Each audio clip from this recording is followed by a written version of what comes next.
성경 봉독하겠습니다. 고린도후서 1장입니다. 1절부터 11절까지 말씀 함께 합독하겠습니다. 하나님의 뜻으로 말미암아 그리스도 예수의 사도된 바울과 형제 디모데는 고린도에 있는 하나님의 교회와 또 온 아가야에 있는 모든 성도에게 하나님 우리 아버지와 주 예수 그리스도로부터 은혜와 평강이 있기를 원하노라. 찬송하리로다.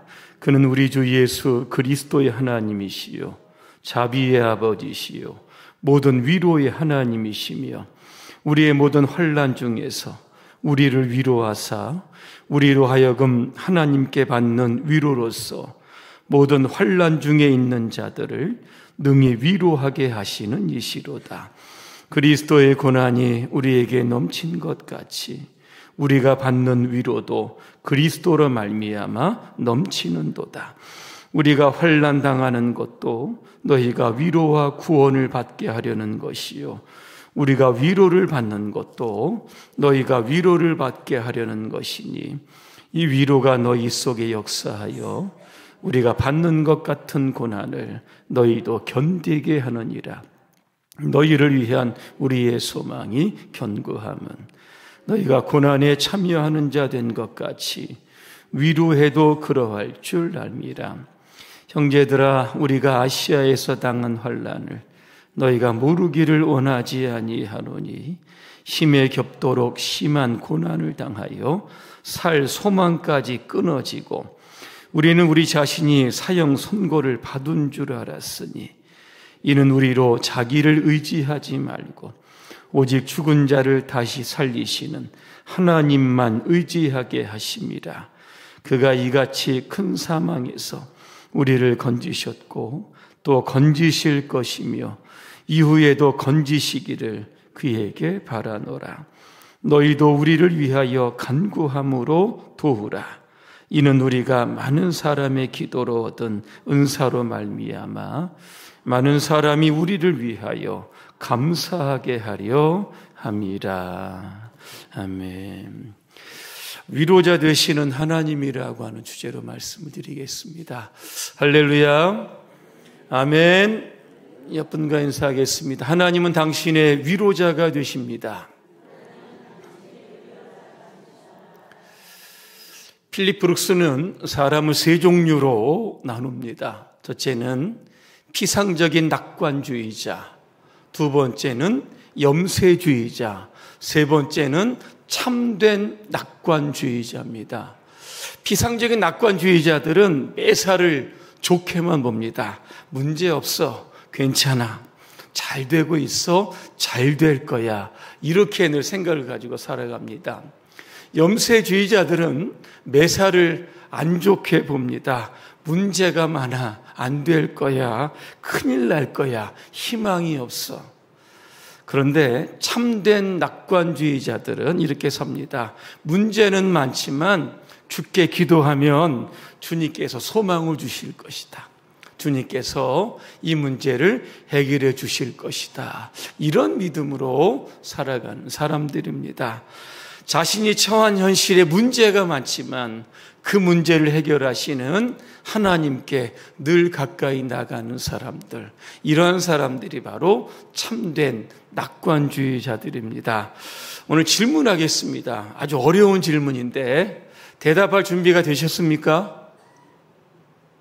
세 분 다 되셨는데 우리가 오늘 본문을 읽었는데 위로라고 하는 단어 굉장히 많이 나왔습니다. 몇 번 나왔는지 아십니까? 커피 쿠폰 제가 쏴드리겠습니다. 스타벅스로. 7번이요? 더 많습니다. 몇 번이요? 10번입니다.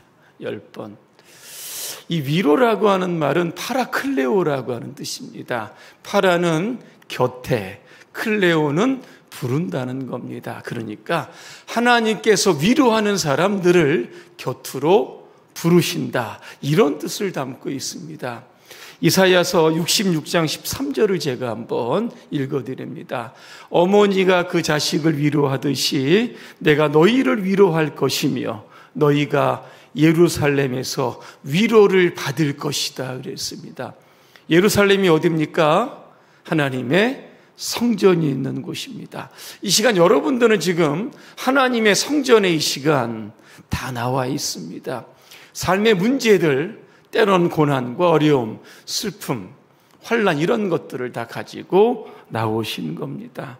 오늘 예배와 말씀과 기도와 찬양을 통해서 오늘 나를 위로하시는 위로의 하나님을 경험하시기를 주님의 이름으로 축복합니다. 영국 빅토리아 왕 때의 일입니다. 왕이 총애하는 신하의 아내가 유산을 납니다. 그러니까 삶의 의욕을 잃고 죽을까 이런 생각을 합니다. 그 소식을 듣고 빅토리아 여왕이 그 신하의 아내를 찾아갑니다. 그런데 그 다음날 이 신하의 아내가 회복이 된 겁니다. 사람들이 묻습니다. 도대체 여왕이 당신에게 무슨 말을 했습니까? 그랬더니 딱 한마디 했다는 겁니다. 당신 마음을 내가 잘 압니다. 이 말을 듣고 이 신하의 아내는 얼마 전에 여왕도 유산했다라고 하는 소식을 들은 것들을 기억해내는 겁니다. 그것이 여왕이 자기를 찾아온 이유라고 하는 것도 발견하게 되는 겁니다.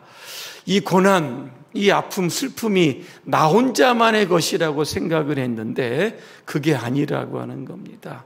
나의 아픔을 동참해 줄 수 있는 그 여왕의 한마디, 당신 마음 내가 잘 안다.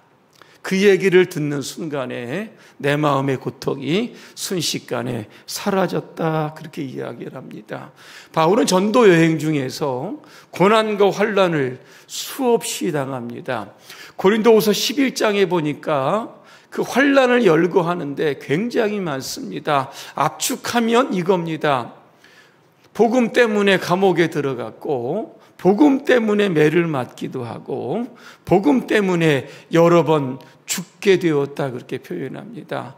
사도행전 14장에 보니까 루스드라에서 복음을 전할 때 사람들이 던진 돌에 맞아서 쓰러졌습니다. 죽은 줄 알고 성 밖으로 갖다 버렸다 그랬습니다. 얼마나 많은 돌을 맞았길래 그 고통과 아픔이 그죠? 실신할 정도로 거의 죽을 정도로 그렇게 고난이 있었다는 겁니다. 사도행전 16장에 보니까 바울이 빌립보 가서 기도하는 곳을 찾다가 귀신 들린 여종을 고쳐줍니다. 귀신의 힘을 빌려서 자기의 주인들에게 점을 쳐서 돈벌이를 시켰던 그 여종입니다. 주인들이 가만히 있겠습니까? 바울과 실라를 재판관장에게 데리고 갑니다. 이 사람들이 지금 이 도시를 소란하게 하고 있다. 그리고 우리가 받아들이지 못하는 그러한 풍속들을 전하고 있다. 이 사람들을 좀 혼내줘라 이렇게 이야기합니다. 재판관들이 바울과 실라를 이제 감옥에 이렇게 넣기 전에 많이 때렸다 그랬습니다. 실컷 두들겨 맞고 손과 발에 그 자물쇠가 채워진 채 감옥에 들어갔다 그렇게 말씀합니다. 그러니까 복음을 위해 살았던 사도 바울의 생애는 그냥 고난과 환난 그 자체였다는 겁니다. 단 하루도 편할 날이 없는데 그때의 심정을 오늘 8절과 9절에서 이렇게 말합니다. 형제들아 우리가 아시아에서 당한 환난을 너희가 모르기를 원하지 아니하노니 그 다음에 보니까 힘에 겹도록 심한 고난을 당하여 살 소망까지 끊어지고 9절에 보니까 우리는 우리 자신이 사형 선고를 당한 줄 알았다 그랬습니다. 힘에 겹도록 심한 고난을 받았다는 것은 고난을 이겨낼 수 있는 그 한계점을 넘었다는 겁니다. 영어 성경에 보니까 이렇게 되어 있습니다. 짐승이 짐을 싣고 가는데 그 짐이 너무 무거우니까 가다 쓰러져서 그 짐에 깔린 상태입니다. 혹시 여러분도 그런 때가 있습니다. 고난의 중압감 때문에 깔려서 숨도 제대로 쉬지 못할 때가 아마 있으셨을 겁니다. 살 소망까지 끊어졌다, 자살 충동이 났다는 것이 아니라 희망이 보이지 않았다는 겁니다. 사형 선고를 받았다 고난으로 인하여 죽음의 문턱까지 이르게 되었다는 겁니다. 얼마나 바울이 힘들었으면 이런 표현들을 했을까를 한번 생각해 보는 겁니다. 그러면서 바울이 그때마다 생각해낸 것이 바로 하나님입니다. 그 하나님은 오늘 성경에 10번 위로라고 하는 단어가 나오는 것처럼 매 순간 바울을 곁에서 위로해 주셨던 그 하나님을 떠올리게 됐다는 겁니다. 위로는 히브리어로 나함입니다. 이게 무슨 뜻이냐면 다시 숨쉬게 하다, 다시 소생하게 하다라고 하는 겁니다. 고난과 환난이 억누르게 되면 숨도 못 쉽니다. 그때 다시 숨을 쉬고 그 사람을 살아나게 하시는 분, 그분이 바로 하나님이심을 바울이 고백하고 있습니다. 이 데니스 디한이라고 하는 목사님이 이야기를 하려고 합니다. 매일의 양식의 이 편집자입니다. 여기에 글을 기고하는 분인데 어느 날 갑자기 이 목사님의 막내딸이 교통사고로 죽게 됩니다. 대단한 충격을 받으면서 그는 하나님께 항변합니다. 내 딸이 무슨 죄를 지었길래 17살 먹은 내 딸을 이렇게 빨리 데려가십니까? 이유가 있다면 그 이유를 좀 이해하게 해달라고 그렇게 항변을 합니다. 그러다가 자기가 그렇게 믿었던 하나님에 대한 그 신앙, 믿음이 회의감이 느껴지기를 시작을 한 겁니다. 딸의 장례를 마치고 이렇게 집에 혼자 앉아 있었습니다. 그때 위로의 하나님이 찾아오셔서 이런 말씀을 하는 겁니다.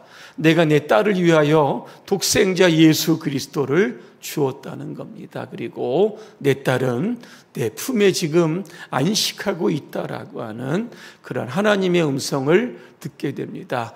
그 이후로 그는 이런 고백을 하게 됩니다. 나는 눈물의 계곡, 슬픔의 계곡을 지나왔다. 그러나 모든 순간 위로의 하나님께서 나를 붙들어 주셨다. 이렇게 고백을 했던 겁니다. 오늘 바울도 그렇고 오늘 디한 목사님도 마찬가지입니다. 위로 그 곤란과 환난 중에서 나 혼자인 것 같지만 우리를 부르시는 그러한 주님께서 격려를 해주셨다는 겁니다. 그래서 오늘 바울이 오늘 3절에서 뭐라고 고백을 하냐면 이런 고백을 하는 겁니다. 우리 주 예수 그리스도의 아버지이신 하나님을 찬양합니다. 이렇게 고백합니다. 그 하나님은 자비의 하나님이시고 온갖 위로의 하나님이시다. 고난 중에 하나님을 그렇게 고백을 했던 겁니다. 그리고 나서 바울은 오늘 위로를 받은 저와 여러분들을 향해서 이 땅에 위로자로 살아가라 그렇게 권면하고 있습니다. 이게 바로 오늘 4절의 말씀인데 이런 겁니다. 우리가 하나님께 받은 그 위로로 우리도 온갖 환난을 당하는 사람들을 위로할 수 있습니다. 상처받은 치유자라고 하는 책이 있습니다. 헨리 나우인이 지은 책인데 그는 상처받은 치유자 예수님을 소개하고 있는 겁니다. 예수님 이 땅에 오실 때 육신을 입고 오셨습니다. 33년의 삶을 사셨는데 예수님께서 그 공생의 3년간의 기록을 빼고는 어릴 적의 기록 외에는 성경에 나타나지 않습니다. 이런 상상력을 좀 발휘해 보시길 바랍니다. 30년 동안 예수님 어떻게 사셨을까? 요즘 독감이 유행하지요. 독한 감기입니다. 걸리면 꼼짝없이 집에 있어야 되고 입맛도 떨어지고 피곤하고 지칠 텐데 아마 예수님도 독감이나 감기에 걸리셔서 그죠? 많이 힘들으셨을 겁니다. 피곤도 하셨을 거고 많이 또 배고픔도 또 당하셨을 겁니다.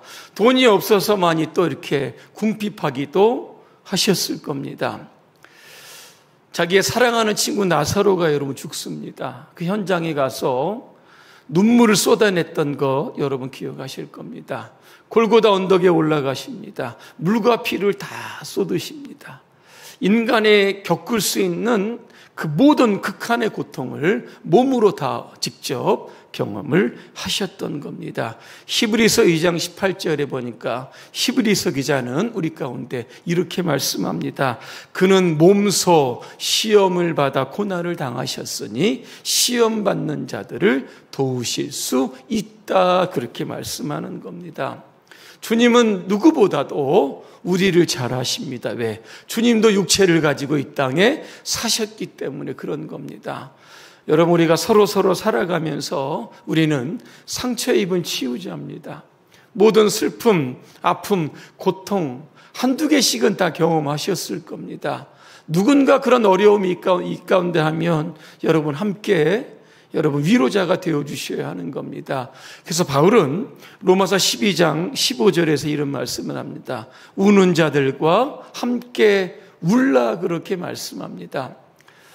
어떤 분은 누군가 위로한다고 이렇게 하면서 이런저런 말로 위로하다가 오히려 더 상처를 주는 그러한 분들도 아마 있습니다. 위로를 잘하려면 이렇게 하면 됩니다. 고통받는 자의 이야기를 잘 들어주면 되고 그 이야기에 여러분 공감한다고 고개를 끄덕이면 되고 그가 울 때 함께 울면 진정한 위로자가 될 수 있는 겁니다. 한 간호사가 있었습니다. 이 급성 관절염이 오면서 온몸이 굳어지는 겁니다. 유일하게 사용할 수 있는 것은 오른쪽 손가락뿐이었습니다. 할 수 있는 일이 무엇일까? 병상에서 고민을 합니다.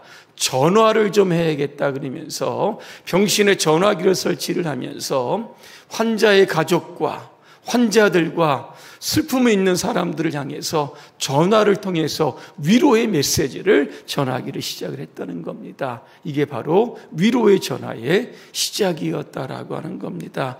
현대는 참 위로가 필요한 시대입니다. 여러분, 위로자가 되시기를 바랍니다. 자, 그러면 우리가 고난과 환난 가운데 이걸 어떻게 이겨내야 되는지 오늘 성경은 두 가지 말씀합니다. 첫째는 죽은 자를 다시 살리시는 하나님을 의지하라 그렇게 말씀하고 있습니다. 어떤 의사가 이런 이야기를 합니다. 만약 당신이 암 환자가 된다면 단 1%의 생존율 앞에서도 희망을 주는 의사를 만나라 그렇게 이야기를 합니다. 그리고 나서 단 1%의 희망조차도 결코 포기하지 말고 없어도 결코 포기하지 말고 하나님을 의지하라 그렇게 말씀합니다.